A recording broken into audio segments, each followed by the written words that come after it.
Hello everyone. आज हम जानेंगे इंटेलिजेंट टेस्ट के बारे में। जो भी इंटेलिजेंट टेस्ट डेवलप हुए हैं उन सब के बारे में हम आज जानेंगे। तो चलिए स्टार्ट करते हैं। स्टार्ट करने से पहले अगर आपको मेरी वीडियो अच्छी लगे तो प्लीज़ सब्सक्राइब कर दें ताकि हर नोटिफिकेशन आप तक पहुंच सके। Intelligent test are psychological test that are designed to measure a variety of mental functions such as reasoning, comprehension, judgment। तो इंटेलिजेंट टेस्ट हमारी जो बुद्धि है उसको टेस्ट करने के लिए बनाए गए कि अलग अलग तरीके की, जैसे मैंने कहा है रीजनिंग, कम्प्रीहेंशन, जजमेंट, हर तरीके से अलग अलग हम जानने के लिए कि किस तरीके से कितना विकसित है ये बुद्धि, हमारी इंटेलिजेंस, उनको जानने के लिए इंटेलिजेंट टेस्ट डेवलप हुए। Intelligent test assess the characteristics of human intelligence in this direction। The first attempt wise, अब ये देखना जो सबसे पहले इसमें जो फर्स्ट अटैम्प्ट जो स्टार्ट जिसने सबसे पहले अटैम्प्ट किया था तो वो थे विल्हेम वुंट ने। विल्हेम वुंट ने सबसे पहले ये इंटेलिजेंट टेस्ट को जो बनाया था, अटैम्प्ट किया था। Who establish a laboratory in 1879 which was dedicated to psychology to access intelligence। सबसे पहले विलियम वुंट ने किया था।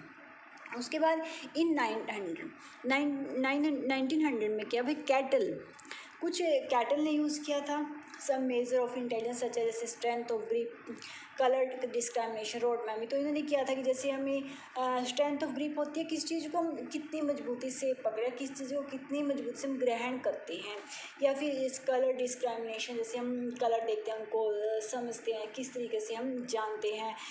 और जैसे रोड मेमोरी, और जिसमें कई में होती है जैसे रोड मेमोरी की प्रवृत्ति ज़्यादा होती है उनकी रट्टे लगाने की। तो कई तरीके की जो उन्होंने मेज़र किया था कैटल ने। However, the major effort made by, तो जो लेकिन जो सबसे मुख्य इसमें ये है कि स्टार्टिंग कहाँ से हुई थी, सबसे पहले किसने शुरू किया था। पर जो मेजर है या हम कह सकते हैं जो फेमस है हमारे इंटेलिजेंस टेस्ट की जो डेवलप किया गया था वो है the major effort was made by Alfred Binet ने, हु वाज फ्रेंच साइकोलॉजी, जो कि फ्रेंच साइकोलॉजिस्ट थे, and also known as the, अब ये ध्यान रखना है कि जो एल्फ्रेड बिनेट हैं ये फादर ऑफ मेंटल टेस्टिंग, इनको बोला जाता है known as the father of mental testing and pioneer of intelligence test. जो भी इंटेलिजेंस टेस्ट के हम कह सकते हैं एक निर्देशक या निर्माता जो माने जाते हैं वो माने जाते हैं एल्फ्रेड बिनेट। ठीक है, ये मैंने आपको इसलिए बताया कि स्टार्टिंग कैसे हुई, कैसे ये हमारे, तो सबसे पहले विलियम वुंट ने प्रयास किया था, फिर 1879 में 1900 कैटल ने किया, फिर उसके बाद जो सबसे इम्पोर्टेंट मानी जाती है हमारे थ्योरी कह सकते हैं हम टेस्ट को, तो वो थे एल्फ्रेड बिनेट का सबसे ज़्यादा योगदान माना जाता है और इसको फादर ऑफ मेंटल टेस्टिंग कहा जाता है। पहले हम देखते हैं कि इसके बाद हम जानेंगे कि बिनेट ने जो बनाया था इंटेलिजेंस टेस्ट वो क्या था, किस तरीके से था। पर पहले हम जानते हैं कि जो इंटेलिजेंस टेस्ट होते हैं वो किस टाइप्स के होते हैं। देखो, इंडिविजुअल और ग्रुप टेस्ट होते हैं, verbal non verbal performance test होते हैं, और कल्चरली बेस्ड टेस्ट होते हैं। इंडिविजुअल और ग्रुप टेस्ट, इंडिविजुअल में है जब हम किसी एक व्यक्ति का टेस्ट लेते हैं, कोई जानते हो, ग्रुप में होगा जब हम बहुत सारे व्यक्तियों को टेस्ट करेंगे एक साथ। An individual intelligence test is one which can be administered to one person at a time, एक टाइम में हम एक ही पर्सन को टेस्ट करेंगे। A group intelligence test can be administered to several person simultaneously, तो इसमें होगा सेवरल पर्सन का, कई पर्सन को एक साथ टेस्ट किया जाएगा। फिर है verbal, non verbal and performance. Verbal हो गया जो हम बोल के वर्बली रूप से करेंगे, नॉन वर्बल जिसमें हम से हमारा बोलने का कोई काम नहीं हो, जैसे हम पिक्चर्स या इन सब को देखकर जो हम करते हैं, जैसे हमें नॉन वर्बल में आएंगे, जैसे हम कोई भी पिक्चर वगैरह देखते हैं वो कंप्लीट करो, जो भी करो, या किस तरीके से क्या कुछ शो हो रहा है, कितनी, ये होता है। और परफॉर्मेंस टेस्ट है जब हम कुछ परफॉर्म करके दिखाते हैं, ठीक है, वो test. Verbal test are presented in words and language and can be administered only to literate people, क्योंकि वर्बल टेस्ट है कि जो कि सिर्फ वर्ड्स में, लैंग्वेज में यही होता है कि जो बोल के हम बताते हैं या फिर हम रिटर्न, जो वर्ड्स में जो काम होगा, शब्दों में जो होगा, ये सिर्फ हम कह सकते हैं एक पढ़े लिखे व्यक्ति ही दे सकते हैं। ठीक है, with non verbal test use picture और इलस्ट्रेशंस और टेस्ट आइटम। जो नॉन वर्बल हो गया तो वो होगा, जैसे हम इसमें मान सकते हैं कि कोई हमें कुछ भी दे, कोई पिक्चर दे तो उसको कंप्लीट करो, कोई पिक्चर में सोना कि आपको इनमें डिफ्रेंशिएट बताओ दो पिक्चर्स में। तो इस तरीके से जो नॉन वर्बली जो भी काम होंगे वो हमारे नॉन वर्बल टेस्ट में आएंगे। Performance test require subject to manipulate object and other material performance एक टास्क, जो भी हम परफॉर्म करके बताएंगे। अगर परफॉर्म के जरिए हम कोई हमारा टेस्ट ले रहा है कुछ भी, तो वो हमारा आएगा परफॉर्मेंस टास्क में, ठीक है। Culturally based test, psychologists have tried to develop tests that are culture fair और culturally appropriate, ठीक है। तो इसमें ये होता है जो इसमें कल्चर फेयर हो, संस्कृति फेयर, और जो भी हमारी संस्कृति अप्रोच सही तरीके संस्कृति से रिलेटेड जो भी हमारे वो आएंगे वो हमारी कल्चरी वाइज्ड टेस्ट में आएंगे, ठीक है। जिसमें हमारा कल्चर रिलेटेड होगा, जो भी होगा हमारा वो सब इसमें आएगा। ये हो गया हमारा individual, group, verbal, non verbal, performance and culture biased test, ठीक है। अब हम सबसे पहले देखते हैं जो सबसे इम्पोर्टेंट जो हम कह सकते हैं एक इंटेलिजेंस जो स्केल है, टेस्ट है, वो कौन सा है, वो है Binet Simon test, intelligence scale test, ठीक है।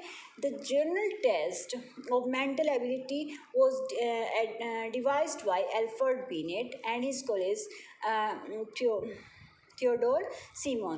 तो जो ये टेस्ट था, इन्होंने जो अल्फ्रेड बिन ने अपने दोस्त या सहयोगी कह सकते हैं उसका, सिमोन उसके जो सहयोगी थे, तो उनके साथ मिलकर इन्होंने जो टेस्ट था इंटेलिजेंस टेस्ट ये डेवलप किया था 1905 में। At first he gave a cued of scale of 30 items. जब इन्होंने स्टार्टिंग में सबसे पहले दिया था तो उसमें स्केल्स में क्या थी, 30 आइटम्स थी। टू एक्सेस मेंटल एज को नाप जानने के लिए उसमें 30 आइटम्स इन्होंने रखी थी। इस स्केल को फिर रिवाइज किया गया, सबसे पहले कब आए थे 1905 में, ठीक है। उसके बाद इसको फिर रिवाइज किया गया 1908 में। एंड ही प्रिपेयर्ड स्केल, इस टाइम इसमें क्या थी, फर्स्ट टाइम इसमें 30 आइटम्स थी एक मेजरमेंट करने के लिए, और फिर इसमें ऐड की गई 15, अब ये हो गई थी 59 आइटम्स। 1908 में इसको रिवाइज किया गया इसको। फॉर एज ग्रुप कितना था इसमें, 3 to 13 years and along with the method of finding out of mental as, ठीक है। 3 to 13 एज ग्रुप थी। ही अगेन रिवाइज, फिर 1911 में इसको दोबारा रिवाइज किया गया and prepared at scale which contain test for age 3 to 16 years। इसमें कंटेन के जो भी ऐड किया, इसमें जो एज ग्रुप चाइल्ड थे वो थे 3 to 16 ईयर, ठीक है। सबसे पहले हुई थी 1905 में जिसमें 30 आइटम्स थी, फिर इसको रिवाइज किया गया 1908 में 59 आइटम्स में 3 to 13 ईयर्स के बच्चे थे, एज ग्रुप थी। फिर उसको रिवाइज किया 1911 में जिससे 3 to 16 ईयर्स की एज हुई। With the help of this scale, Binet could identify where person is average। इसमें इन्होंने किस तरीके से रखा था, एवरेज, एबोव और below, depending on the mental as. ये मान के ये स्केल के जरिए दिखाते थे कि कौन बच्चा कितना बिलो है, कितना एवरेज है या फिर कितना एबव है, ठीक है। उसकी मेंटल एबिलिटी कितनी एबव है, कितनी बिलो है, या फिर कितनी एवरेज, या फिर वो एवरेज में है। अकॉर्डिंग टू दिस टेस्ट, इस टेस्ट के अनुसार क्या था, आप इसके द्वारा एक ईजिली समझोगे इस टेस्ट में आके है क्या। If a person give all the answer as per his age is considered as, अगर कोई व्यक्ति है अपनी एज के अनुसार कि अगर कोई बच्चा आप लगा लो 10 ईयर्स का है और 10 ईयर्स के जो अकॉर्डिंग हम कह सकते हैं, चाहे वो मैथ हो चाहे वो जो अपनी एज के अकॉर्डिंग सही आंसर दे रहा है क्वेश्चन का, जो हम कह सकते हैं कि यस, तो वो तो एक एवरेज स्टूडेंट हो गया। He gives all the answer set for the people above is age is considered above average, और जो कि एबव अपनी एज से एबव में देगा तो वो एबव एवरेज आ गया। और and does not give answer as per his age is considered below the average, और अगर वो अपनी एज के अकॉर्डिंग ना दे पाया आंसर, मतलब कि उससे भी कई बार हम कहते हैं ना कि है वो तो इतना बड़ा गया है तो 10 ईयर्स का, लेकिन सवाल का जवाब ये 5 साल के बच्चे का भी नहीं दे पा रहा है, तो वो है। तो इस तरीके से जब हम वो देखते हैं तो वो बिलो द एवरेज हो गया, ठीक है। इसलिए ये था इसकी जो स्केल थी कि हाँ इसमें ये इस तरीके से मेंटल एबिलिटी को चेक करते। आगे हम देखते हैं आगे इसकी स्केल किस तरीके से ये चल रही है अभी। तो Stanford Binet intelligence scale and test, the Binet Simon intelligence test was further revise. फिर इसको आपने को वहाँ से रिवाइज होता है, अब फिर इसको रिवाइज किया गया, further revise the expanded Lewis Terman द्वारा किया गया था इन 1916 में। इसको इसी स्केल को थोड़ा इसको रिवाइज किया गया लेविस टर्मन द्वारा, ठीक है, 1916 में एट स्टैनफोर्ड यूनिवर्सिटी में किया गया था, इसलिए इसको स्टैनफोर्ड बिनेट इंटेलिजेंस टेस्ट बोलते हैं। तो स्टैनफोर्ड यूनिवर्सिटी में इसको जो स्केल को जो रिवाइज किया गया, टेस्ट किया। This scale is known as Stanford Binet intelligence test, इसको बोला जाता है। दिस स्केल हैज़, इस टाइम में इसमें कितनी आइटम्स हो गई, 90, ठीक है, 90 आइटम्स हो गई चेक करने। In the year 1937 2 higher age group were added. फिर 1937 में स्केल को रिवाइज नहीं किया गया, सिर्फ इसमें ऐड किया गया था। In the year 1937 2 higher age group were added in this scale. 2 age group को इसमें जिसको ऐड कर लिया गया इसमें, क्योंकि इस टाइम तक इसमें कितने ईयर्स के बच्चे, जैसे हमने पीछे पढ़ा है तो उसमें 16 ईयर्स तक थे, तो अब इसमें एज ग्रुप को जो ऐड किया गया था, superior adult mental as is 19 years and very superior adult age is 22 years. तो को इसको इनको भी इसमें ऐड कर लिया गया था, 19 ईयर्स और 22 ईयर्स को, ठीक है, जो कि 19 ईयर्स में माना गया था सुपीरियर एडल्ट मेंटल एज, और जो कि very superior adult mental as is 22 years. और इस टाइम में इसमें कितनी आइटम्स हो गई थी, 90। Sorry. During this test, each of the 5 factors is given weightage and the combined score is often reduced to a ratio commonly known as IQ, ठीक है, IQ लेवल ही इसमें जो हम चेक करते हैं, जब भी ये इंटेलिजेंस टेस्ट होता है तो IQ लेवल चेक किया जाता है। It is most commonly use test to intelligence today. 5 factors अब देखते हैं इसमें कौन से थे, ठीक है, जैसे fluid reasoning, knowledge, quantitative reasoning, visual spatial processing and memory working. तो इन सबको इसमें जो ये 5 फैक्टर थे इसमें जो स्केल में थे। In this test both verbal non verbal response are measured, वर्बल भी मेजर किया जाता था, नॉन वर्बल भी। अब ये इन्होंने जो दे रखा है इनके द्वारा ये दिया गया, ये इस तरीके से इनमें कि जो जीनियस होते थे उनका आता था ओवर 140। ये कई बार पूछा जाता है कि किस तरीके से कि बैरिस पीरियड में कितनी तक का, अगर ऑप्शन आ जाए 120 है 39 के बीच के हैं, 91, 09, तो इस तरीके से इनको थोड़ा ध्यान में रखना पड़ता है। जीनियस में है ओवर 140 से, बैरिस पीरियड है 120 to 139 एंड सुपीरियर है 110 119 के बीच में, और एवरेज हो गया 90 to 19 और 109 एंड डल हो गया 80 to 89 और बॉर्डर लाइन हो गया जो 70 79, deficiency 50 to border line deficiency है 70 to 79, ठीक है, मोल्ड है 50 to 69, इम्बिसिल हो गया 20 to 49 और इडियट हो गया बिलो 20, जिसको हम कह सकते हैं बिल्कुल भी जो वो कि बिलो 20, इसमें हम कह सकते हैं इंटेलिजेंस नहीं है किस तरीके से, ठीक है, तो वो हो गया इसमें। अब आएगा, ये थी बिनेट स्केल, जैसे सीमन बिनेट स्केल, ध्यान रखना। और अब हम जो पढ़ेंगे ये है वेस्लर इंटेलिजेंस की, ये वेस्लर ने दी थी और वो दी थी बिनेट ने और सीमन ने, ठीक है। तो ये है Wechsler intelligence scale test. It is an intelligence test which was given by clinical psychologist doctor David Wechsler द्वारा दी गई 1939 में। This test was develop for both children and adult, ये चिल्ड्रन और एडल्ट दोनों पे टेस्ट किया गया।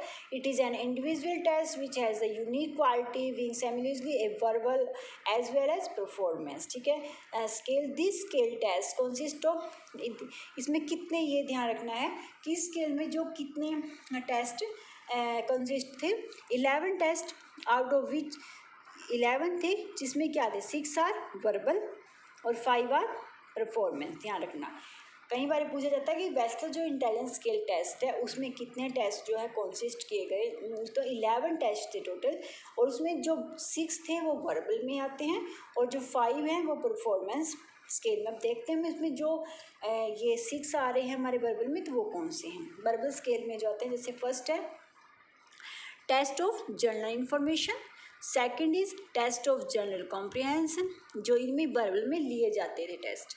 टेस्ट ऑफ अर्थमेटिक लिए जाते हैं अभी, टेस्ट ऑफ अर्थमेटिक रीजनिंग, और test of distinction between similarities, और fifth is test of memory digit span, और sixth is test of vocabulary. तो ये आते हैं वर्बल स्केल में, ठीक है। अब आएगा हमारे परफॉर्मेंस स्केल में, जो हमने 5 कंसिस्ट किए थे वो कौन से हैं। तो ये performance scale. Foremost performance scale में first is digit symbol test. अब इसको आप ध्यान रखना, क्योंकि उसको सिर्फ आपके ऊपर ध्यान से पढ़ना है। वर्बल में आप ध्यान रखना जो भी हम कहते हैं, जैसे हमने पीछे पढ़ा है, इसमें सब आएंगे। जैसे पिक्चर अरेंजमेंट, कोई हमारा रिटन या कुछ वैसा काम नहीं होगा।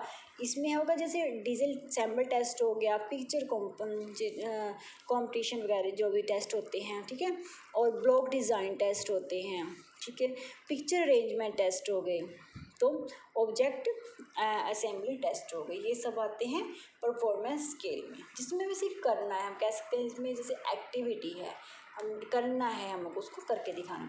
The score on this sub test are added together to assess the individual's intelligence. It is a 2 types, ठीक है। First is the Wechsler intelligence scale for children. पहला था जो कि 2 टाइप्स के थे। पहला है the Wechsler intelligence scale for बच्चों के लिए, फॉर चिल्ड्रन। इसकी शॉर्ट फॉर्म है WISC। It coverage children between, इसमें कितने 6 to 16 ईयर्स के बच्चे इसमें ऐड किए गए थे, ठीक है।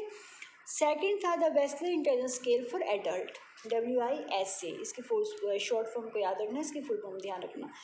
WISA इज एडल्ट के लिए थी, WISC इज चिल्ड्रन के लिए थे। It covers adult and adolescence. तो इसमें जो एल्डर थे, जो एडल्ट थे, तो ये इसमें एड इंक्लूड थे, ठीक है। आगे हम देखते हैं इंटेलिजेंस क्वांटिटी, यानी कि IQ। When intelligence is assessed by intelligence test, then it is expressed in term of, किस टर्म में हम करते हैं उसको, इंटेलिजेंस क्वांटिटी में, यानी कि IQ में हम उसको जानते हैं। The concept of intelligence quantity was introduced by, अब ये ध्यान रखना कि इस IQ जो है वो किसने डिवेल्प किया था, इंट्रोड्यूस किया था, तो वो किया था विलियम स्टेम ने 1912 में। ये माइंड में रखना बात, ये विलियम स्टेम ने किया था 1912 में। Intelligence quantity IQ is the ratio of mental age and chronological as.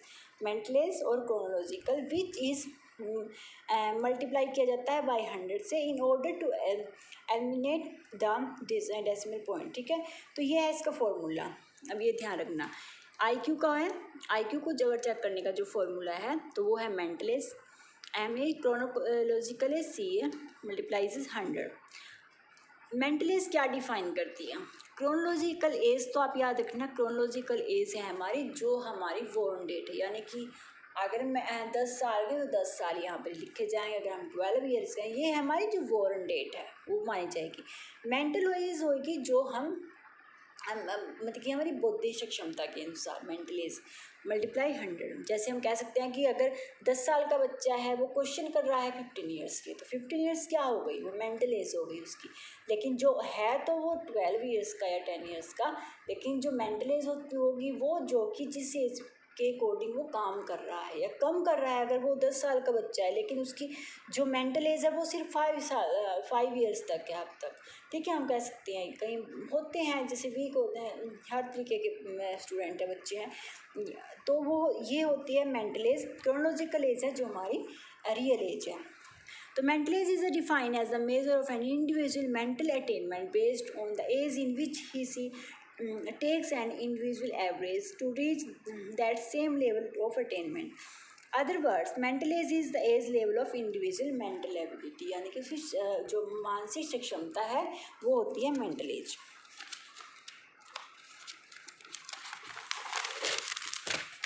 जैसे क्रोनोलॉजिकल एज अभी जैसे बताया मैंने, is the actual age of person which is based on the calendar date he was born for ये, ठीक है, ये ध्यान रखना, ये पक्का आपको पता लग गया होगा। क्रोनोलॉजिकल एज है जो हमारी बोर्न डेट है, और मेंटल एज है हमारी जो मेंटल एबिलिटी। ये दो चीज़ याद रखनी है तो वो ईजिली ये सॉल्व हो जाता है। फॉर एज मैंने एग्जाम्पल के तौर पर दिया भी है, if a mental age of a child is 12 years, अगर मेंटल एज है बच्चे की 12 years and is our chronological age है उसकी, लेकिन है तो वो 10 साल का, लेकिन जो उसकी मेंटल एज है लेकिन वो काम कर रहा है जो 12 ईयर्स के बच्चे हैं। अब बच्चे वाला बड़ों वाला काम कर रहा है लेकिन एज उसकी कम है। What is I Q level of his possess, I Q है तो हम क्या करेंगे, मेंटल एज को हमने आप अगर हमारे फॉर्मूला याद है तो ऊपर लिखा 10 हमारी जो क्रोनोलॉजिकल एज है, हमारी एक्चुअल एज है, मल्टीप्लाई किया तो 120। अब आप देखो इस 120 को कहाँ पर, अभी आपको जैसे कंफर्म हो जाएगा, अभी मैंने आपको बताया था कि 120 जो है वो कहाँ पे आया कर, तो वेरी सुपीरियर में कर रहा है, तो वो बच्चा कैसा है, सुपीरियर में आएगा ना। तो ये है, ये दिया हुआ इसका है, लेकिन आगे हम बैचलर का देखेंगे, बैचलर का भी सेम ही ऐसा ही है, थोड़ा बहुत चेंजेस है, लेकिन मैं सिर्फ आपको बता रही हूँ अगर ये फॉर्मूला है तो इसके अकॉर्डिंग ही ये निकला। फॉर्मूला दिया था, ये फॉर्मूला ये दिया गया था किसके द्वारा, अभी मैंने विलियम स्टैम्प के द्वारा, ये फॉर्मूला दोनों में यूज़ होगा, ये बैचलर की स्केल में भी यूज़ होगा और ये बिनेट के भी। अगर ये हमें आई क्यू लेवल निकालना है, आई क्यू लेवल में तो हमारा यही फॉर्मूला चलेगा अगर हमें किसी की मेंटल एबिलिटी को चेक करना है, ठीक है। ये है हमारा, जैसे अभी ये दिया हुआ है बैचलर के द्वारा, ठीक है। इसमें इन्होंने क्या किया, उसमें पहले जीनियस मान लिया था एबव 140, इसमें है एबव 130 इन्होंने कहा है वेरी सुपीरियर है, 120 129 है सुपीरियर। जैसे मैंने क्वेश्चन निकाला तो उसके अकॉर्डिंग ये क्या है बच्चा, सुपीरियर में ही आएगा, ठीक है। उसमें वेरी सुपीरियर में आ रहा है, सुपीरियर में आ रहा है, ठीक है। 110 119 हाई एवरेज में आएगा, 90 109 एवरेज में आएगा, 80 89 लो एवरेज, 72 79 बॉर्डर लाइन, बिलो 70। इन्होंने मेंटल चैलेंज में बिलो 70 पे ही मान लिया, जो भी मेंटली चैलेंज हैं रिटायर्ड होंगे बच्चे वो हो गया बिलो 70 से नीचे वाले। इन्होंने कहा कि वो मेंटली चैलेंज्ड बच्चे हैं, कि उनको थोड़ी दिक्कतें आती हैं, उनके साथ ये नहीं है कि वो कुछ कर नहीं सकते, लेकिन थोड़ा उनके वो चैलेंज्ड होते हैं, ठीक है। ये तो ये ध्यान रखना है, ये वेस्टलर के द्वारा दिया गया था, वो सीमोन के द्वारा दिया गया था। तो ये थी हमारी आज की वीडियो, अगर आपको अच्छी लगे तो प्लीज़ लाइक कर देना, सब्सक्राइब करना, थैंक यू।